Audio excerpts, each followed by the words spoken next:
On Neptune Prime TV News headlines, residents stranded as fuel scarcity bites harder in Abuja. JAMB has no power to decide qualification for admission, says ASU. Over 8 million people need humanitarian aid in Northeast, says UN. Boko Haram orders recruits 8,000 teenagers as child soldiers. Residents in the Federal Capital Territory are stranded as fuel scarcity bites harder in Abuja. So, what do you think about the situation? I'm gonna take plenty things for my head for Baba to make himself Minister of Petroleum. Person not there when he go give the position. He be president, he be Minister of Petroleum. Only him. Now he don't support your money. If I know there again.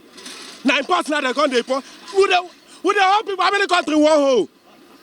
If I know there, we see the whole country, madam. Huh? This scarcity is coming on the heels of the importation of adulterated petrol in the country a week ago. The Academic Staff Union of Universities, ASU, has accused the Joint Admissions and Matriculations Board of encroaching into the university's autonomy. President of the union, Professor Emmanuel Osodeke, after announcing a 4-week strike action beginning from February 14, lamented that the autonomy of universities is under increasing threat by the meddlesome activities of JAMB in admission processes and regulation of academic activities in the Nigerian university system. He, however, emphasized that JAMB has no powers to decide qualification for admission, adding that it also lacked the powers to give admission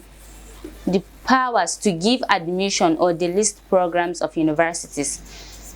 ASU therefore called on JAMB to desist from overstepping its original mandate and allow universities to decide on admission policies and processes.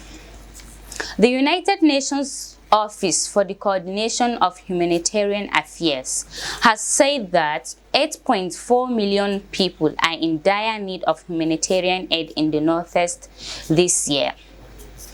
According to the UN agency, the conflict stemming from the insurgency of non-state armed groups in Northeast Nigeria continues as intensely as ever. UN OCHA raised the alarm in its humanitarian needs overview 2022 report, released Tuesday in Maiduguri, the Borno state capital.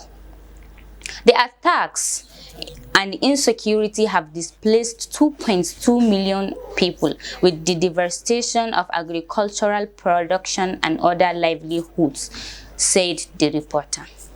Besides, it added, the over a decade conflict has cut off essential services, lamenting that it also caused the crisis of protection in insurgency-affected states of Borno, Adamawa, and Yobe.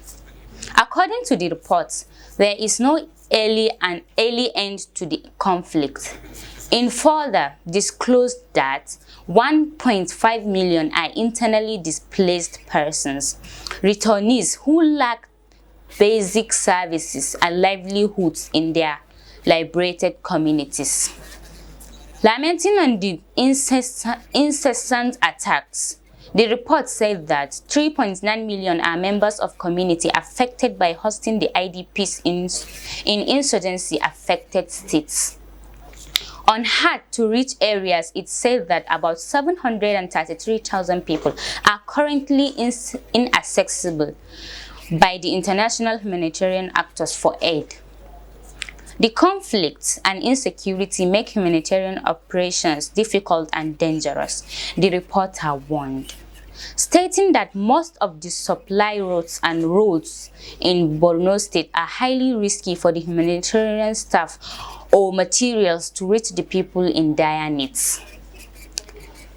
The United Nations Children's Fund, UNICEF, has said that Boko Haram has recruited 8,000 boys and girls into child soldiers in the Northeast since 2009. The 19-year insurgency has also killed 40,000 people with the destruction of property worth 3.42 trillion in Borno, Adamawa, and Yobe states. UNICEF Chief Field Officer of Maiduguri, Fong Ngunye, in a statement on Monday in Borno State Capital, disclosed this to mark International Day Against the Use of Child Soldiers, or Red Hand Day. Besides, she added, it is unacceptable for girls and boys to continue to serve on the front line of a conflict they did not start. There should be an end to the recruitment and use of children by armed groups, noting that children in the custody of armed groups should be released. We must do more to ensure that Nigerians' children do not suffer the worst impacts of conflict. She warned that every day of delay in the custody of armed groups is a tragedy with grave implications for the children and their families.